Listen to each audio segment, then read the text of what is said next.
करना है, हम सबकी तरफ से प्रताप सिंह जी को नॉमिनेट करते हैं कि आगे जाएं और मजबूती से हमारी बात को रख दें। जिलाध्यक्ष रहे हैं, उन्होंने पूरी कहानी बताई। जब मैं अध्यक्ष था कैसे पुलिस आई, कैसे लाठी चली, मेरे पास जूते थे तो मैं चला गया, इन पर सैंडल थे नहीं जा पाए। क्या है, मैं प्रताप सिंह चक्कर क्या है, इस समय का घेरा पूरा घूमता है। तो फिर वही मौका आ गया, वही धरने का समय आ गया, वही राजस्थान पुलिस है, तो बहुत बड़ी बात नहीं है। और हम सबका इसमें सबकी सहमति है, कोई इसमें आगे पीछे नहीं है। हाँ, अध्यक्ष जी ने बोल दिया, प्रताप सिंह जी और गहलोत साहब मुस्कुरा रहे हैं, आपको क्या लगता है? उनकी अनुमति है, सबकी इसमें सहमति है। मेरे भी आप जिलाध्यक्ष रहे हो तो हम सब सहमत हैं इस बात से। लेकिन साथियों, आज जो देश की संसद में हो रहा है, 4 जून 2024 को जो लोकसभा के परिणाम आए, जिस प्रकार की आक्रामक रणनीति को अंजाम की भाजपा की सरकार दे रही है, और पूर्व वक्ताओं ने इस बारे में बताया आपको कि कैसे व्यक्ति विशेष के हाथों में पूरे देश की अर्थव्यवस्था को देने का जो काम किया जा चुका है, अधिकांश किया जा चुका है। कांग्रेस पार्टी ना तो उद्योग के खिलाफ है, ना उद्योगपतियों के खिलाफ है, ना निवेश के खिलाफ है। 1991 में जब देश में आर्थिक संकट आ गया था तो मनमोहन सिंह जी ने, नरसिम्हा राव जी ने देश की अर्थव्यवस्था को खोला, और आज जो आधुनिकीकरण हम देख रहे हैं, निवेश हम देख रहे हैं, सबसे बड़ी हम अर्थव्यवस्था बन रहे हैं, 3 ट्रिलियन 4 ट्रिलियन 5 ट्रिलियन, उसकी नींव कांग्रेस पार्टी ने रखी थी। तो ये जो भाजपा के साथी बताते हैं कि कांग्रेस उद्योगपतियों के खिलाफ है, ऐसा बिल्कुल नहीं। हाँ, देश की संपूर्ण संपत्ति आप चुन चुन के व्यक्ति विशेष को दे दो, हवाई अड्डा, रेलवे लाइन, पोर्ट, बिजली घर, खान, जो सरकार की संपत्ति, जनता की संपत्ति है, उसको औने पौने दाम में सरकारी बैंकों से कर्जा दिलाकर व्यक्ति विशेष को दे दो, उसके हम खिलाफ हैं। और आप सबकी जानकारी के लिए बता दूं, अमेरिका में जो कानून है जिसके तहत अदानी जी को अरेस्ट वारंट की बात करी गई है, वो कानून बड़ा स्पष्ट है, और बहुत कम ऐसे मुल्क हैं दुनिया में जहां पे ऐसा कानून है। उस कानून में लिखा हुआ है, अमेरिका में अगर आप लोगों से पैसा निवेश कराना चाहते हो तो आपकी कंपनी ने दुनिया के किसी देश में अगर करप्शन किया है, स्थापित हो चुका है, तो हम आपके खिलाफ कार्रवाई करेंगे।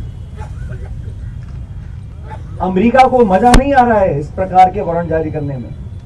उन्होंने स्थापित किया कि भारतवर्ष में लगातार आपने भ्रष्टाचार किया, लोगों को पैसे देकर आपने ठेके लिए, और वो स्थापित होने के बाद अमेरिका में वो वारंट जारी किया गया। अब भारतवर्ष में राहुल गांधी जी ने लंबे समय से इस बात को उठा रखा है कि जो लोग इस देश की संपत्ति को हड़पना चाहते हैं, लाखों करोड़ का ऋण माफ उनका करते हो, तो आप इसको अपने बगल में बिठाकर प्रधानमंत्री जी उनको दोषमुक्त करना चाहते हैं। भारत में जहां जहां करप्शन किया है, जिस राज्य में किया है, उसका खुलासा होना चाहिए और आप न्यायपूर्ण कार्रवाई करो। और राहुल गांधी जी क्या बोलते हैं कि मोदी जी नहीं कर पाएंगे, क्योंकि असली ताकत तो अडानी जी के पास है।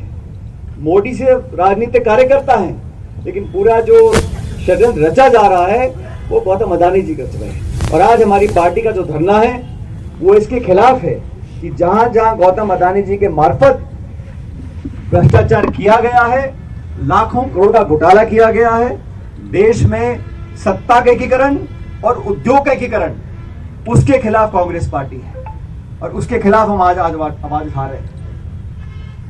मणिपुर के बारे में कुछ साथियों ने बोला, किससे छिपा हुआ है कि मणिपुर में लगातार आग लगी हुई है, एक युद्ध वाली स्थिति बनी हुई है, शोषण हो रहा है, महिलाओं के साथ अत्याचार हो रहा है, और लगातार देश में सत्ता का एकीकरण और उद्योग का एकीकरण, उसके खिलाफ कांग्रेस पार्टी है, और उसके खिलाफ हम आज आवाज उठा रहे हैं।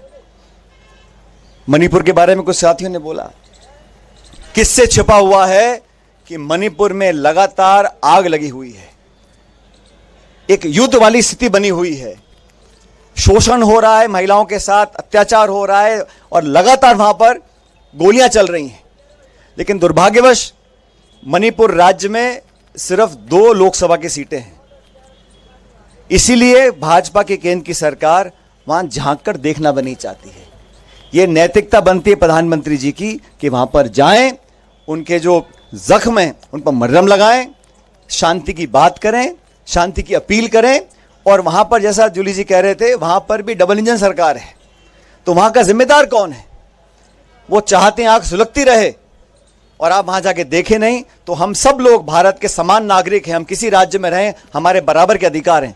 हमारे भाई बहनों के साथ अगर अत्याचार, शोषण, दुष्कर्म मणिपुर में हो रहा है तो हमारा दायित्व बनता है कि हम खड़े होकर आवाज उठाएं और बोलें केंद्र सरकार को कि वहां पे आप पहल करो, शांति की स्थापना करो, हम उसको सराहना करेंगे। लेकिन सिर्फ और सिर्फ राजनीति करने के लिए राहुल गांधी जी को कोसना, गांधी परिवार को कोसना, कांग्रेस को कोसना, नेहरू जी को कोसना, कांग्रेस की सरकारों को कोसना, कोसते कोसते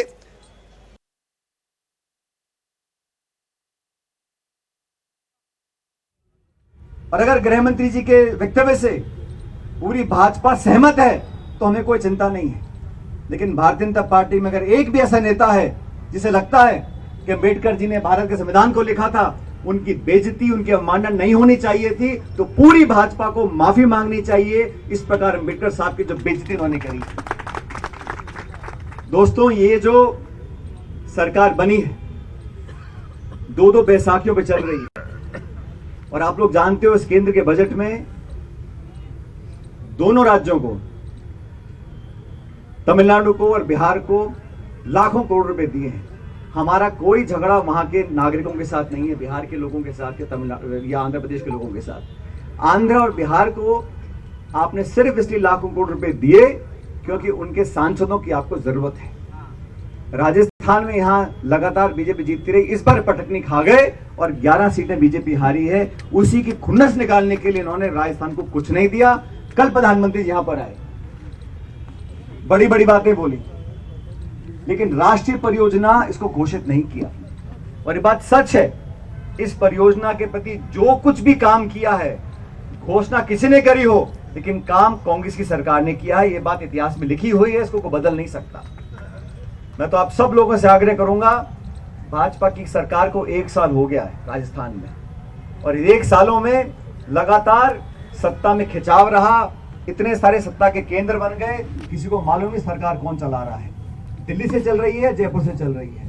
इसलिए मैं तो आपको आह्वान करूंगा, हम एकजुटता से रहें। और अंत में अभी आप भी बोले थे प्रताप सिंह जी कि सभी नेता आ गए, सभी नेता आ गए।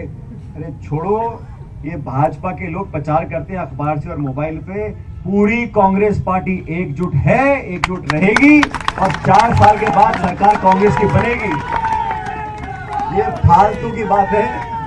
ये जितने लोग यहाँ बैठे हैं, हम लोग छोटा बड़ा महिला पुरुष, हम सब पूरे परिवार के सदस्य हैं और हम लोगों को अपने परिवार के मान सम्मान की सुरक्षा रखनी है। राहुल गांधी जी के आदेश के अनुसार हम राजस्थान की सरकार को चैन से बैठे नहीं देंगे और 4 साल के बाद दोबारा कांग्रेस का शासन बनेगा। ये जिम्मेदारी हम सब लोगों की है, कोई बड़ा छोटा नहीं है। आज किसी पे पद है, किसी पे नहीं है, लेकिन हम सब इस कांग्रेस परिवार के सदस्य हैं, साथ में जिए हैं, साथ में लड़ेंगे और साथ में कांग्रेस का राज दोबारा लेकर आएंगे। लेकिन जरूरत पड़ेगी तो हम सबको सामने आके लड़ना पड़ेगा। ये संघर्ष का समय है। दिल्ली और जयपुर में हम लोग सोचे कि अपने आप चुनाव होंगे, अपने आप कार्यकर्ता नहीं, कार्यकर्ता हमको देखते हैं। अपने आचरण से, अपने वक्तव्य से, अपने व्यवहार से अगर हम लोग जनता का मन नहीं जीत पाएंगे, जनता साथ नहीं जुड़ेगी। लेकिन मुझे पूरा विश्वास है, जूली जी बैठे हैं, डोटासरा जी बैठे हैं, हम सब मिलकर एक साथ संघर्ष करेंगे, आवाज को उठाएंगे। जिन मुद्दों पर जनता चाहती है हमारी आवाज सुनना, आवाज को सुनाकर इस गूंगी सरकार को जगाने का काम करेंगे और ये बहुमत तो लेकर आगे